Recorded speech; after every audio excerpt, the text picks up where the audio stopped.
शिव भक्त चिड़िया की सच्ची कहानी। प्रिय दोस्तों, आज हम सुनेंगे चिड़िया की भक्ति और चिड़िया वाली बूढ़ी माँ की कहानी। चिड़िया वाली बूढ़ी माँ का मंदिर गुजरात में स्थित है। यह एक सच्ची कहानी है दोस्तों।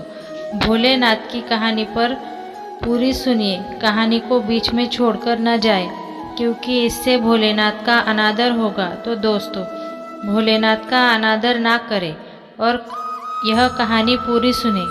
एक गौरिया पक्षी का जोड़ा एक बड़े से शिव मंदिर में उसके पास स्थित पेड़ पर रहता था और उस शिव मंदिर में पूजा पाठ सुबह शाम जब भी आरती होती तब तब वह दोनों पक्षी मंदिर में आते और भगवान शिव की आराधना करने लगते और घंटों घंटों बैठे महादेव की भक्ति में लीन रहते। इतनी निराधार भक्ति करते कि उन्हें अपने तन मन का होश हवास न रहता। दोनों पक्षियों का रोज का यही नियम था। सुबह शाम जब भी मंदिर में घंटी बजती आरती होती तब भी यह पक्षी मंदिर में पहुंच जाते यह और भगवान शिव की आराधना करने लगते। उसके बाद अपने बच्चों और अपने लिए दाना पानी की व्यवस्था करते। उन दिनों पक्षियों का यही रोज का नियम था। और दोस्तों, उसी मंदिर में बगल में थोड़ी ही दूर पर एक बूढ़ी माँ का घर था। उस बूढ़ी माँ का कोई संतान नहीं थी। उनकी देखभाल करने वाला कोई नहीं था। वह अकेले अपना जीवन व्यतीत कर रही थी और उस बूढ़ी माँ को पक्षियों से बहुत लगाव था। वह पक्षियों को बहुत प्यार करती थी। वह रोज प्रतिदिन अपने घर कुछ छत पर दाना पानी डाल करती थी। बूढ़ी माँ का यह रोज का काम था और वह दोनों चिड़िया उस बूढ़ी माँ की छत पर आया करती थी और आसानी से दाना चुगती और थोड़ा खाना अपने बच्चों के लिए भी ले जाती और इसी तरह उनका जीवन व्यतीत हो रहा था। उस बूढ़ी माँ के कारण वो आराम से निश्चित भगवान शिव की आराधना कर पा रहे थे। अब इसी तरह दिन गुजर रहे थे। एक दिन बात है, बूढ़ी माँ बहुत बीमार हो जाती है और बिस्तर पर पड़ जाती है। उनके बहू बेटा तो था नहीं जो कि उनका ध्यान रखता, उनकी सेवा करता, दवाई ला कर देता। तो बूढ़ी माँ ऐसे ही बिना दवाई के बस बिस्तर पर पड़ी रही। अब वह अपनी छत पर दाना पानी नहीं डाल पा रही थी। अब जब वह गौरैया पक्षी उस बूढ़ी माँ की छत पर दाना चुगने आते तो वहाँ दाना पानी नहीं पाते थे। वह सोचते हैं कि बूढ़ी माँ कहाँ चली गई, दाना पानी क्यों नहीं डाल रही है।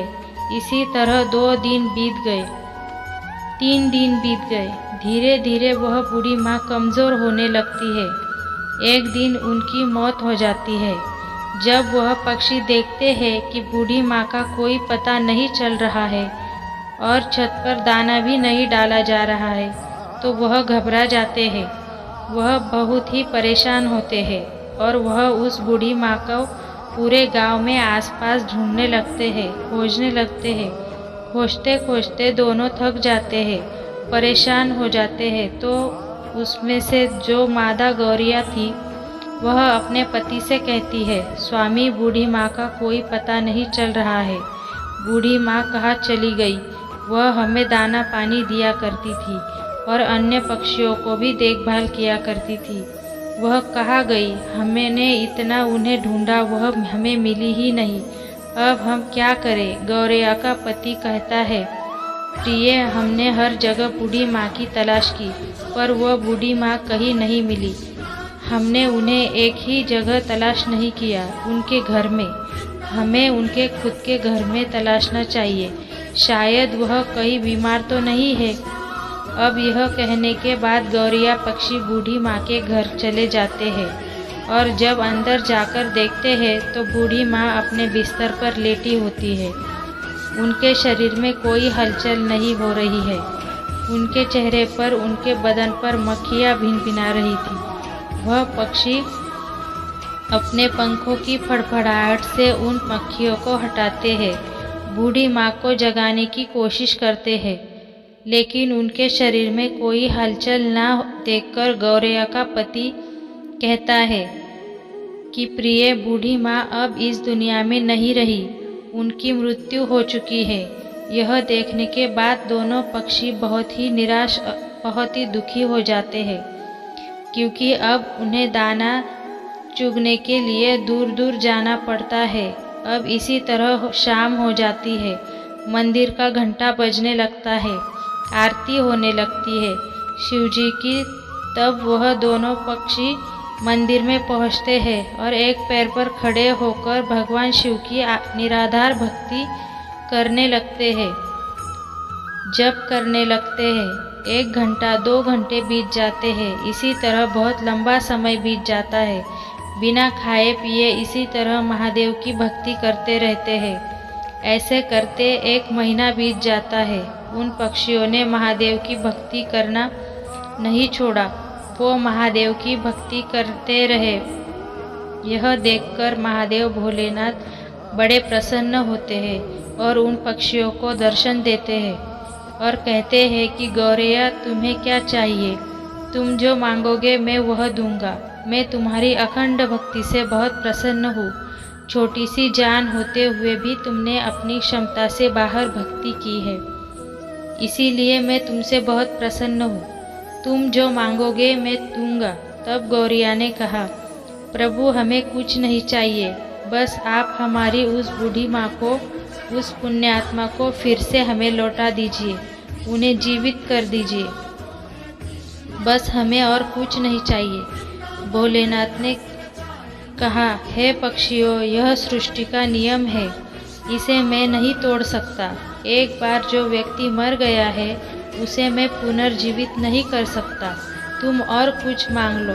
तब उस चिड़िया ने कहा, नहीं भोलेनाथ, हमें कुछ नहीं चाहिए, हमें सिर्फ हमारी बूढ़ी माँ चाहिए। तब भोलेनाथ ने कहा, पक्षियों, अब बूढ़ी माँ का शरीर गल चुका है, उसका शरीर शत-विशत हो गया है, मैं उन्हें कैसे जीवित कर सकता हूँ? उनका शरीर ही अब नहीं रहा तो मैं उसमें प्राण कैसे डालूं? तो वह दोनों पति पत्नी हट करने लगे और कहते हैं कि प्रभु, आपने हमें वचन दिया था कि जो तुम मांगोगे मैं वह दूंगा। तो प्रभु, आप अपने वचन से पीछे रहे हैं, हट रहे हैं। भोलेनाथ, आप अपने वचन से फिर नहीं सकते। तब महादेव ने कहा, हे पक्षियों, तुम्हारे हट के आगे मैं विवश हूँ और अपने वचन से बंधा हूँ। अब इस प्रकार भोलेनाथ ने उस बूढ़ी माँ के शत-विक्षत शरीर को सही किया और उसमें प्राण डाल दिए। अब इस प्रकार बूढ़ी माँ फिर से जीवित हो गई। अब अपने सामने भगवान भोलेनाथ को देखकर वह बूढ़ी माँ भाव विभोर हो जाती है और प्रसन्न होती है और कहती है कि हे प्रभु, मेरे जन्म जन्म के दुख, जन्म जन्म के पाप आपके दर्शन मात्र से कट गए। हे प्रभु, आपने मुझे दर्शन दिए। मैंने ऐसा क्या पुण्य किया था कि आपने मुझे जीवित कर दिया? तब भगवान शिव ने कहा, हे बूढ़ी माँ, मैंने तुम्हारे कारण नहीं जीवित किया, मैंने तो तुम्हें उन दोनों पक्षियों के लिए जीवित किया है। उन दोनों पक्षियों ने मेरी निराधार भक्ति की, दिन रात बिना अन्न जल खाए एक पैर पर खड़े रहे, मेरी आराधना की, इस कारण मैं उन्हें आशीर्वाद दिया। उन्हीं की वजह से तुम जीवित हो, इस धरती पर हो। वह पक्षी कोई और नहीं, तुम्हारी छत पर जो गौरैया पक्षी का जोड़ा रोज दाना चुगने आता है, उसी ने भक्ति की है, उसी के कारण तुम आज जीवित हो। अब उस बूढ़ी माँ ने दंडवत प्रणाम किया और फिर भोलेनाथ वहाँ से अंतर्ध्यान हो गए। फिर वही बूढ़ी माँ फिर से अपनी छत पर दाना डालने लगी, पानी रखने लगी और वह गौरैया पक्षी का जोड़ा माँ की छत पर आते और पानी पीते, दाना चुगते। तब उस बूढ़ी माँ ने गौरैया पक्षियों से कहा, हे पक्षियों, तुमने मुझे जीवदान दिया, भगवान भोलेनाथ से मेरे लिए आराधना की, अपने लिए ना मांगकर मेरे लिए मांगा। हे पक्षियों, मैं यह चाहती हूँ तुम मेरे घर पर ही वास करो और नित्य प्रतिदिन मेरी नज़रों के सामने ही रहो। यह बात सुनने के बाद उस पक्षी बूढ़ी माँ का प्रस्ताव वह दोनों पक्षी स्वीकार करते हैं और उस बूढ़ी माँ के घर आकर रहने लगते हैं। इसी प्रकार दिन बीतने लगते हैं और बूढ़ी माँ की चर्चा गांव-गांव फैल जाती है कि एक बूढ़ी माँ है जो मर के भी जीवित हो गई और उन्हें अजीब सी शक्ति आ गई। अब इसी तरह उस बूढ़ी माँ के पास धीरे धीरे करके लोग जिनको कोई दुख रोग होता उनके पास आता और अपना दुख बताता। भगवान भोलेनाथ के नाम पर बबूरी माँ पूजा पाठ कर दिया करते हैं और उन लोगों का दुख दूर हो जाते हैं। धीरे धीरे लोग ठीक हो जाते हैं। आउरी माँ की ख्याति दूर दूर तक फैल गई और दूर दूर से लोग उस बूढ़ी माँ के पास अपना इलाज करवाने आने लगे। अब इसी प्रकार बहुत दिन बीत गए और वह बूढ़ी माँ जीवित स्थान पर अपने घर पर समाधि ले लेती है। आज उसी समाधि स्थल पर बूढ़ी माँ का एक भव्य मंदिर है। वह मंदिर गुजरात में स्थित है। चिड़िया वाली बूढ़ी माँ के नाम से वह मंदिर जाना जाता है। उस मंदिर पर आपको गौरैया पक्षी का जोड़ा हमेशा देखने को मिलेगा। उस मंदिर की दूर दूर तक ख्याति फैली हुई है। लोग कहते हैं कि कोई भी तकलीफ हो, शारीरिक कष्ट हो, वहाँ जाने पर भक्ति करने पर वह रोग वह तकलीफ दूर हो जाती है। प्रिय दोस्तों, गौरैया पक्षी ने बूढ़ी माँ को कैसे अपनी अखंड शक्ति भक्ति से जीवित कर दिया। भोलेनाथ की कृपा से बूढ़ी माँ जीवित हो गई। वह बूढ़ी माँ लोक कल्याण में लग गई। तो दोस्तों, इस कहानी से हमें यह सीख मिलती है कि हमें कभी भी किसी दूसरे पर निर्भर नहीं रहना चाहिए। जब तक बूढ़ी माँ थी वह पक्षी बूढ़ी माँ पर आश्रित थे।